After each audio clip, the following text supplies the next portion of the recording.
일단 챗GPT가 나오면서 일반인들에게 인공지능을 그냥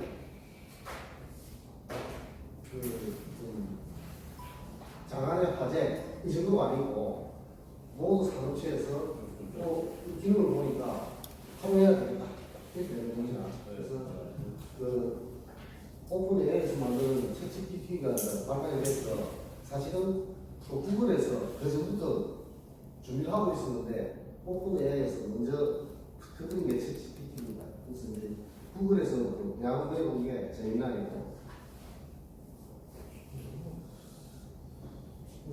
일상 속에서 보면은 지금 인공지능이 포커스에 이제 보기 시작합니다.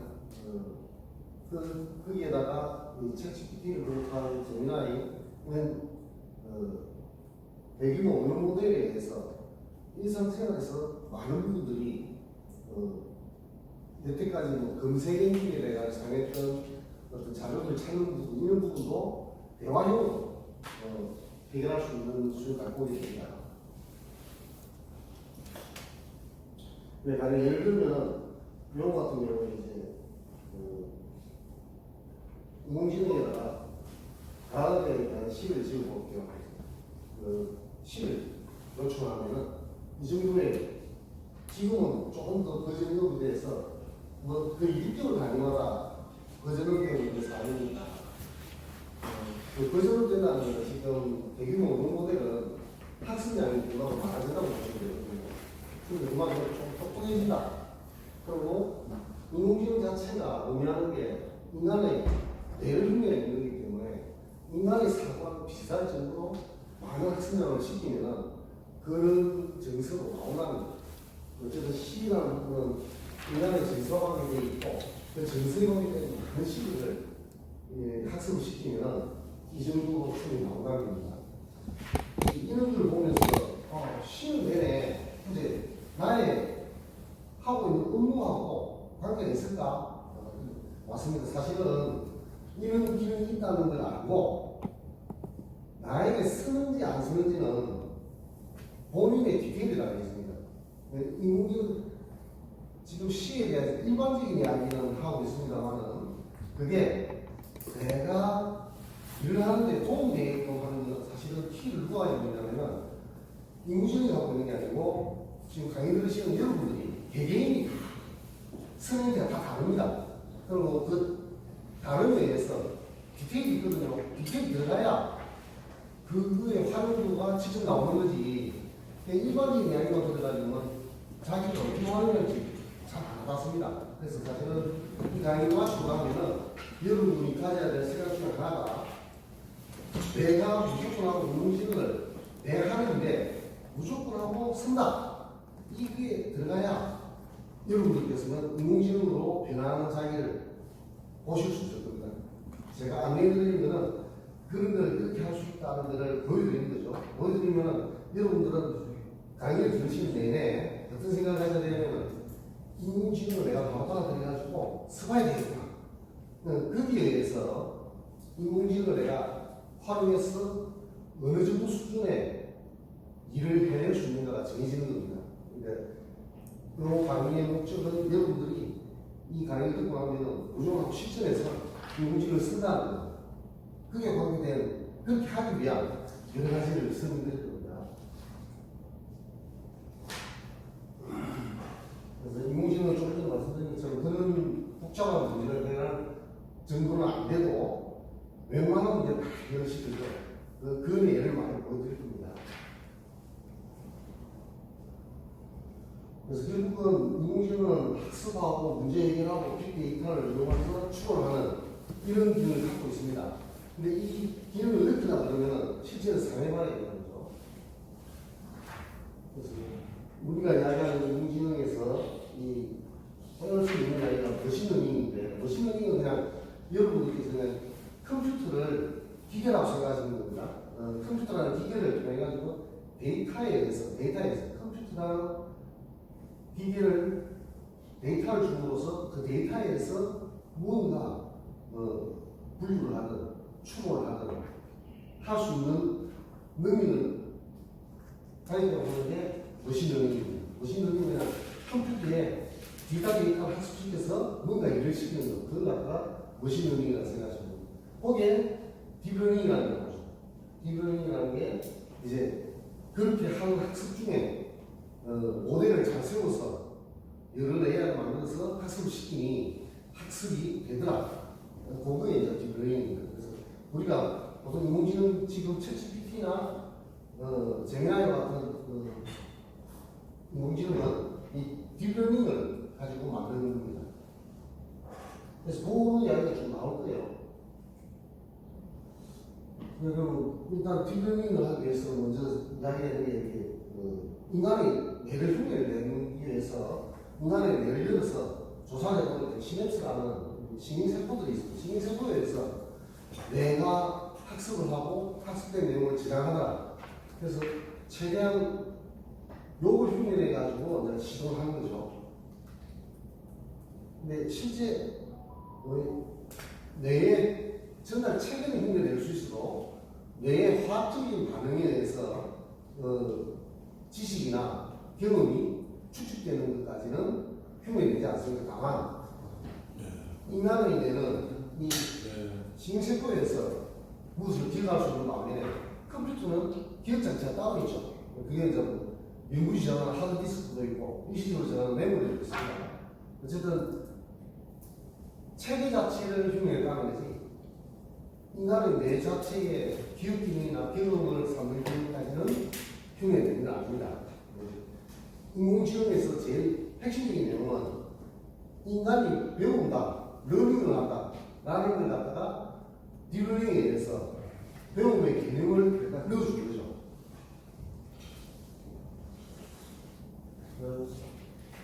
앞서 말씀드린 것처럼 가을에 관한 짜오시를 작성해 주면 이 정도는 없습니다. 이 정도는 오고 지금은 조금 더 공부를 해서 이거보다 더 훌륭한 시를 만들게 됩니다. 또 이런 것도 가능합니다. 다음 영어 문장을 오란에 붙이죠. 사실 영어 문장을 쓰고 그 문법에 대한 그게 자기 자신의 해도 확신을 못 하죠. 그럴 경우에는 이렇게 충분히 가능합니다. 자, 영어 문장을 사실은 웬만한 지금 영어 같은 경우나 한글하고 번역이 잘 돼 있어서 꼭 인공지능 아니래도 구글 번역기만 쓰더라도 그 문장 하나 고칠 것 없이 깔끔하게 나옵니다. 그리고 이런 것도 가능합니다. 사진을 주고 이 사진에 대해서 설명해줘. 근데 생각해 보시면 여러분들이 하시는 작업 중에 이미지는 있는데 그 일에 대한 이미지는 있는데 그거에 대해서 활용할 수 있는 부분이 없었단 말입니다. 근데 지금은 인공지능을 잘 이용하면 그런 것도 가능합니다. 기존에 있던 이미지만 있는 그런 상황에서 이걸 자료화시켜서 내가 하고자 하는 것은 인공지능에다가 그 자료에 대한 설명을 어떻게 하면 설명이 나오고 그 설명 내용을 가지고 재활용할 수 있는 그런 것도 가능합니다. 이런 것도 음식에 대한 사진이 있다. 이 칼로리를 계산해서 정확하지는 않죠. 칼로리가 여기서 계산하는 방법은 어쨌든 이 음식을 만들었을 때 들어간 재료에 의해서 어느 정도 칼로리가 있다는 것을 계산해내가지고 전부 칼로리를 계산하는 거거든요. 그래도 표준에 해당되는 내용을 가지고 결과를 내기 때문에 이렇게도 가능합니다. 자, 지금 인공지능 학습 문제가 앞으로 진행하면서 온 겁니다. 지금 이거는 동영상 만든 겁니다. 동영상. 그리고 지금 우리 대규모 의료 모델에 의해서 챗GPT나 제미나이를 가지고 이렇게 만들 수는 없습니다. 이런 내용은 지금 요거는 이렇게 텍스트를 주면은 그 텍스트에 해당되는 내용을 이렇게 동영상으로 만들어 짧은 클립으로 만드는 것까지는 가능한데 이거를 대규모 의료 모델에서 할 수는 없어요.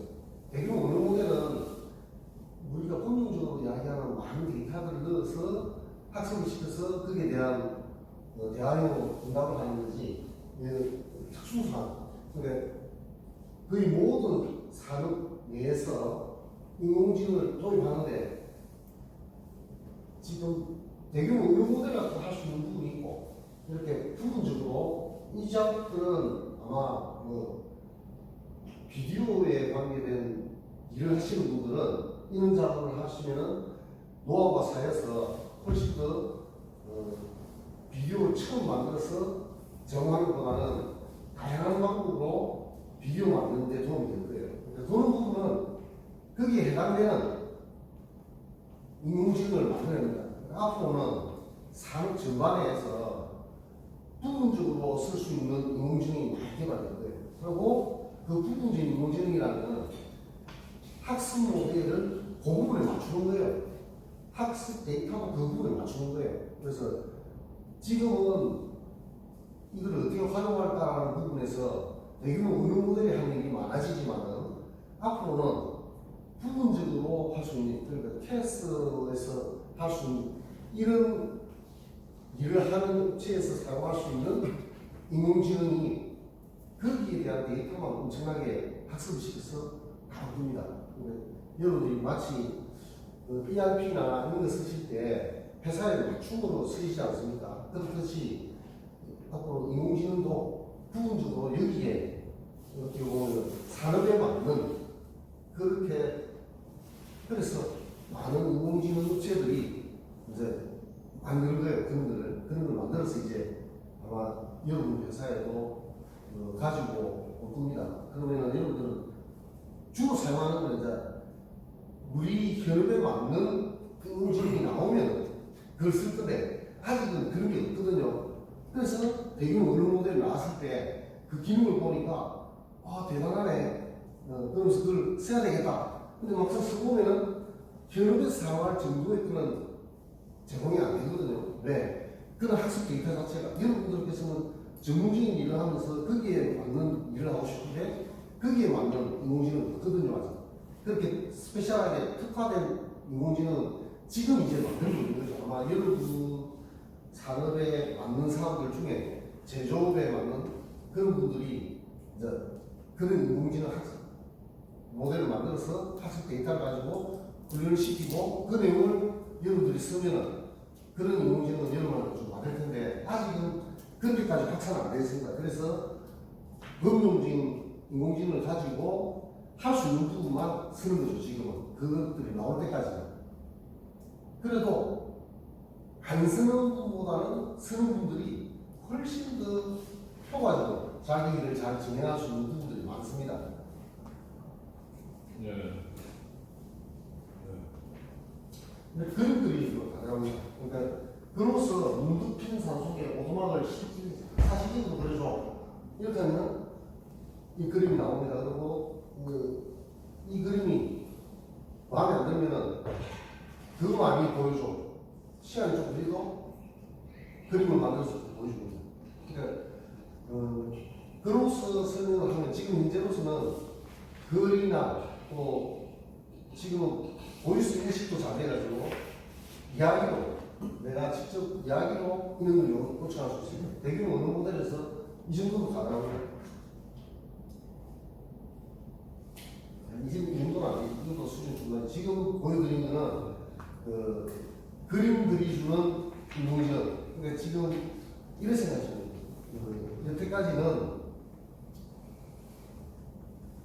대규모 언어 모델 나오기 전까지는 이 정도까지 할 수 있을까라고 생각했는데 학생량이 많아지니까 그렇게 하더라고요. 근데 그게 일반적인 범용적인 이야기고 조금 전에 그림을 그리는 것도 범용적인 인공지능은 그려주는 게 아주 한계가 있습니다. 그 데이터들이 많이 없기 때문에. 근데 그 학습 데이터만 집중적으로 해서 만들어진 미드전이라든지 이런 그림 그리는데 특화된 인공지능이 있거든요. 그런 걸 사용하면 조금 전에 그런 그림보다 훨씬 더 이런 그림보다 훨씬 더 다양하고 깊이 있는 그런 그림들이 만들어집니다.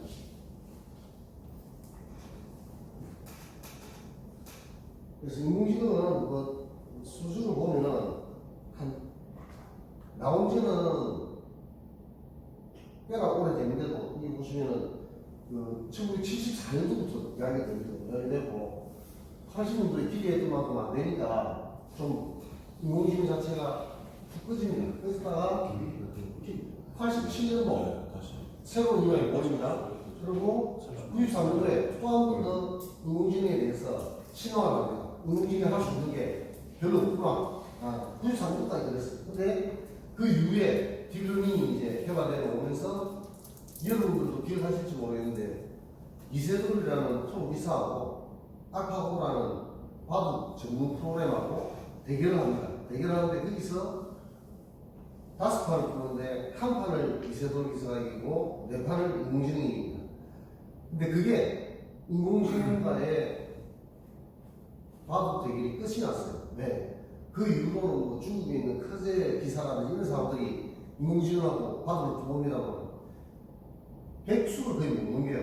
네. 불게. 그 이후로는 인공지능 바둑 프로그램이 너무나도 학습량이 많으니까 세계 그 최고의 기사들은 지적이 안 돼요. 그게 사실은 그 시합 이기 전까지 다들 어떻게 생각했냐면 바둑은 수가 너무 많기 때문에 인공지능이 학습하려면 너무 많다. 그러면 도저히 그 계산량이 너무 많기 때문에 힘들 거다 그랬어요. 근데 지금 여러분들 엔비디아라는 회사에서 내놓은 GPU라는 처리기가 있습니다. 그 처리기는 연산장치만 그 처리기 하나에 128개가 연산장치가 붙어 있습니다. 그래서 바둑과 생각할 그 많은 데이터가 엄청나게 많은 데이터를 처리해야 돼요. 그걸 이제 빅데이터라 그러죠.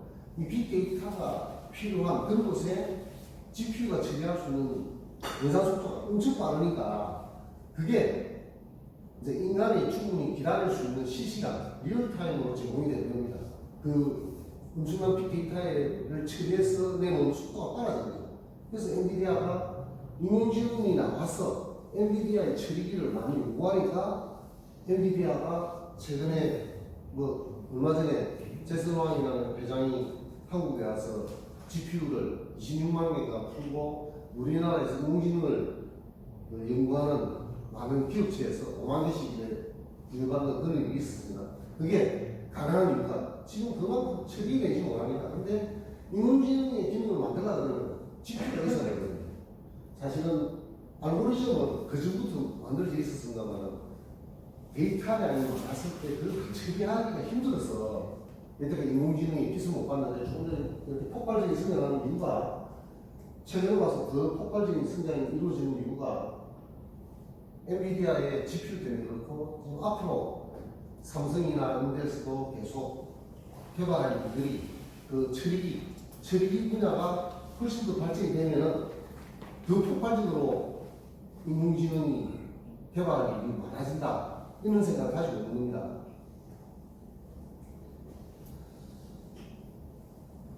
자, 그리고 지금은 어느 정도 수준이냐면 가리고, 양쪽을 가리고, 나머지 양쪽을 인간하고 컴퓨터하고 가리고, 질문을 드리면은 인공지능이 어느 정도 잘 응답하기에 어느 쪽이 컴퓨터인지도 잘 모르는 그 정도까지 나가 있습니다.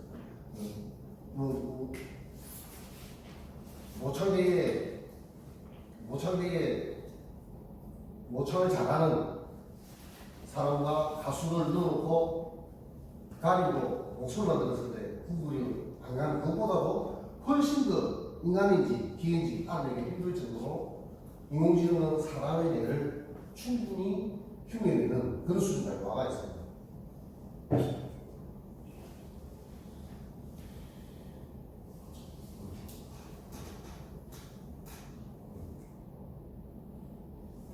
이 인공지능 발전하는 데 있어서 중요한 모델이죠. 이게 이제 뇌의 층을 도와주고 인간의 뇌를 흉내내는 모형을 처음 만들었던 그런 시절이 있습니다.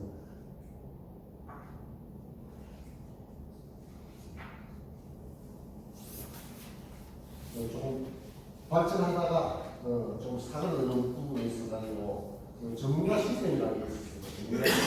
전문가 시스템은 전문가로부터 지식을 받아들여가지고 지식 베이스를 만들어 놓고 거기에 추론 엔진을 가지고 이 지식들이 기반이 된 어떤 해결책을 내놓는 이런 걸 상해져 있습니다. 근데 이렇게 해가지고는 그냥 데이터베이스를 잘 활용하면 정도밖에 안 되고 지금의 인공지능을 흉내낼 수가 없었습니다. 그래서 이 이후에 전문가 시스템에 한때 굉장히 그게 87년도쯤 되는 것 같아요. 한때 굉장히 유행했다가 사라지는 이유가 되는 겁니다.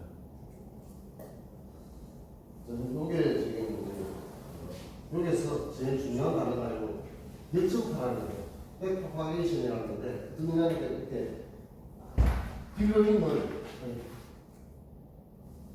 딜러닝을 이렇게 레이아를 예를 들어가지고 순방향으로 이렇게 학습을 시키고 하면 이 학습이 출력이 나올 정도가 돼가지고 학습량이 다 돼가지고 아주 작은 스레시홀드보다 더 작으면은 출력을 하는 스레시홀드보다 더 작은 값이라면 거의 예측치가 실제 값하고 비슷할 때 스레시홀드보다 더 작은 값이 출력으로 나오게 되고 그렇게 되면은 거의 예측값이 실제 값과 같다 정도 인정되는 값이 스레시홀드 그보다 더 작은 값을 만들어낼 수 있으면 통과되는데 그래 안 됐을 때 요 오류 예측하라고 해서 한 번 더 되돌려서 또 학습을 시키고 그것 때문에 정확도를 높이려고 그러면은 학습 시간이 많이 걸립니다. 학습 시간이 요 방법에 대해서 역전파라는 게 이론적으로 보면은 어쨌든 이 딜러닝이라는 게 있어가지고 학습도를 많이 올리게 되는 얘기가 되는 거예요. 그래서 여러분들께서 그냥 역전파라는 거는 딜러닝이 있어가지고 데이터의 정확도를 올리기 위한 방법으로 학습 시간을 늘려가면서 정확도를 올리는 방법 그게 역전파라는 생각을 하시면 됩니다. 이게 사실은 딥러닝에 있어가지고 학습하는 모델인데 그거에 역전파를 발견하기 전까지는 그럼 나왔을 때 학습량에 따라가지고 대충 맞추겠다고 합니다. 근데 역전파가 만들어짐으로써 되돌리게 되고 되돌리고 하면서 이 연결 방법 갖다가 조절하게 됩니다. 이걸 조절한다는 게 결국은 러닝하는 그 학습도를 갖다가 정확도를 굉장히 높여주는 결과를 가지게 되고 학습 시간을 좀 더 오래 걸리다 보면 예측파 때문에 다시 학습돼서 오는 이것 때문에 정확도가 높아지는 겁니다. 이론적으로 그렇습니다. 이론적으로.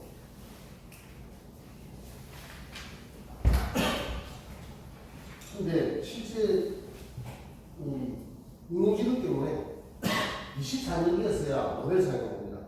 근데 이 사람들이 24년도 작년이죠. 작년에 노벨상을 받는데 이 사람들이 그냥 바로 획기한 지금 인공지능에 대해서 그걸 만들어내서가 아니고 조금 전에 말씀드렸던 그 딥러닝을 갖다가 제안한 사람들이 노벨상을 받게 됩니다.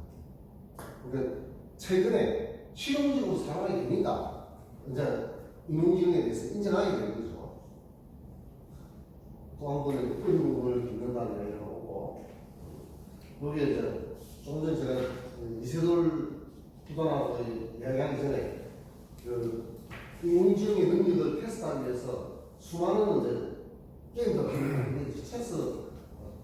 체스 같은 경우도 있었고 체스도 있었고 또 퀴즈 맞추는 것도 인공지능이 잘할지 퀴즈를 정말 잘 푸는 사람들이 잘할지 이런 대결을 하면서 인공지능이 성장을 하면서 조금 전에 말씀드렸던 이세돌 부단과의 바둑 게임이 가장 인공지능으로서는 힘들었던 대결이었어요. 근데 그거를 연구를 하니까 사실은 그 바둑을 보면은 그 한 수를 뜨기 위해서 앞에 나가는 백수를 갖다가 이랬더면 바뀌고 저랬더면 바뀌고 하면 다 계산해내야 되거든요. 근데 인공지능은 어떻게 계산했냐면 기본을 공부를 하는 거예요. 수많은 그 다음 수를 학습해서 제일 승률이 높은 걸 갖다가 선택을 하니까 그 다음 수, 그 학습량이 굉장히 많은 거죠. 그거를 다 학습하고 나니까 그 다음 수 중에서 제일 승률 높은 걸 주니까 이제 프로 기사에서 사실은 기사는 그날 컨디션에 따라서 뭐 80수, 90수, 100수 정도까지 보면 기운이 자체가 못 따라가는데 사람의 어떤 연상을 해가지고 생각을 해가지고 따라갈 수 있는 힘이 아무리 뇌를 써도 못 따라간다는 건데 인공지능은 그 넘어가는 거죠. 100수 아니고 150수, 200수까지도 둘 수 있는 그것도 1분 안에 계산해서 둘 수 있는 능력을 갖추게 되는 거죠. 그래서 지금은 인공지능하고 게임이 아닙니다. 프로기사들 할 때 인공지능이 승률을 갖다 계산해줘요. 한수 쓸 때마다 승률이 이렇게 어느 정도 된다는 걸 가르칠 정도로. 그래서 인공지능은 또다시 보완하게 되는데, 자, 이것을 이제 바뀌는 영역인데, 이 은미층이라는 부분이 이제 복잡한 문제를 요 은미층을 하나 두면서 이 각각의 노드들에다가 기능들을 부여합니다. 그래서 복잡한 문제를 층으로 나누고, 그러니까 복잡한 문제를 간단한 문제로, 그러니까 하나의 복잡한 문제를 순서적으로 해결하는 것을 층으로 준다. 이렇게 생각하는 게 히든 레이아웃, 은미층이라고 생각하시면 돼요. 그래서 요 모델에 의해서, 이론적으로 보면 요 모델에 의해서 오늘날의 인공지능의 모습이 발생됐다고 생각하시면 돼요. 그러니까 원리는 이거예요. 딥러닝이라는 게, 딥이라는 깊이 있게 만든다는 이야기거든요. 그거는 은미층을 갖다가 여러 개 만든다는 이야기예요. 은미층을 만드는 이유는 이렇게 한 층을 만들 때마다 복잡한 문제를 나누어서 해결하는 쪽으로 기능을 주고 모델을 구성해 보니까 학습량이, 학습 능력이 올라가더라고요. 그리고 복잡한 문제를 해결해 주니까 이 모델이 이제 중심을 잡게 됩니다. 딥러닝. 이세돌 기사 하고 이게 이유가 되는 이유가 이 과학의 수가 너무 무궁무진하기 때문에 그 과학 프로그램이 이길 수 있을까 하는 그런 의문을 들었었는데, 아까 말씀드린 것처럼 연산장치 엄청나게 다가오는 GPU라는 게 오는 바람에 실시간으로 리얼타임 1분 안에 뜰 수 있는 계산을 해낸다는 겁니다. 조금 전에 딥러닝을 이용해가지고 그전에도 많이 도전했는데 그전에는 처리가 안 좋으니까 1분 안에 뜰 수 있는 능력이 안 된 거예요. 사실은 제가 대학원 다닐 때 뉴럴 네트워크라고 배웠습니다. 배우는데 예제 하나 이렇게 만들어서 돌리다 보면은 한 3일 정도 걸려요. 그냥 범용 PC를 가지고, 그 당시에 범용 PC를 가지고 그 문제를 풀기 위해서 프로그램을 돌리면은 딥러닝 지금보다 훨씬 더 간단한 프로그램인데도 불구하고 그거 하나 해를 내려고 그러면은 3일 동안 돌아가야 돼요. 그러면 데이터 처리량이 많다는 거예요. 아까 딥러닝에 의해서 만들어지는 연산이 너무 많고, 그렇기 때문에 시간이 많이 걸린다는 거죠. 그래서 이제 인공지능이 똑똑해지는 겁니다. 그래서 여기서 이야기하는 단위 같은 경우에 이미지 생성에 해야 돼. 그러니까 부분적으로 대규모 운영 모델이 아니라 부분적으로 특화된 이렇게 이미지 생성해 주거나 아니면은 텍스트 능력으로 이미지 확산 모델을 통해서 생략 소통까지 가능한 그런 작품을 만드는 거예요. 그러니까 대부분 사람들은 대규모 운영 모델을 바탕으로 한 챗GPT나 제미나이와 같은 걸 쓰겠지만 이미지를 생성해서 써야 될 사람, 그 다음에 비디오나 숏 클립을 생성해서 써야 될 사람, 이 사람들은 그 분야에 맞는 인공지능을 사용해서 그런 작업을 한다는 얘기입니다. 또 빼놓을 수 있는 게 앞으로 자율주행에서도 당연히 인공지능이 들어가서 여러 가지 센서라든지 더 발전해야 좀 더 높은 난이도의 자율주행이 가능하겠지만 지금도 자율주행이 어느 정도 가능하죠. 그죠? 그리고 앞으로 드론이나 여기서도 드론을 좀 많이 생각하실 텐데 드론의 기능이나 이런 게 무궁무진하기 때문에 거기에 자율주행이 반드시 들어갑니다. 거기에 인공지능이 탑재된 거죠. 거기에 맞는. 자, 그 다음에 이런 거는 생각해보면은 대단합니다. 여러분 갤럭시 24 아마 여러분들 버전이 이게 나온 지가 한 1년 반 정도 지났을 거예요. 갤럭시 24가. 그러면 이게 한국 사람하고 미국 사람하고 하는데 통화하는데 한국 사람이 한국말로 안녕하세요 하면은 미국 사람은 하이 하면은 화음으로 번역돼서 가고 영어로 번역돼서 가는 겁니다. 갤럭시 14 갖고 그냥 그 토킹 상대방이 쓰는 음료만 선택하면 그게 가능합니다. 그러니까 여태까지 만약에 영어 편에 있는 다이아하고 이야기해야 된다. 거의 이메일로 주고받고 작업을 했는데 지금은 스마트폰으로 그냥 통화하면서 나는 한국말로 미국 사람은 영어로 하면 통화가 된다는 거예요. 그 말은 앞으로는 통역이 필요 없을 그런 상황이라는 거예요. 그런 작업은. 근데 뭐 공식적으로 뭐 이제 강의를 하거나 아니면은 뭐 회의를 할 때는 또 다른 작업을 거쳐야 되거든요. 어쨌든 이것만 하더라도 대단한 거잖아요. 어떻게 보면 삼성이 살아남는 이유도 이런 거를 미국보다 더 빨리 만든 거니까 대단한 겁니다. 두 번째는 폴더폰도 12월 4일인가 나온다 그러는데 그런 것도 참 연구하는 데 따라서 깜짝깜짝 놀랄만한 그런 연구 수단이 있는 것 같습니다. 자, 어쨌든 이 부분이 또 하나 말씀드릴 수 있는 거는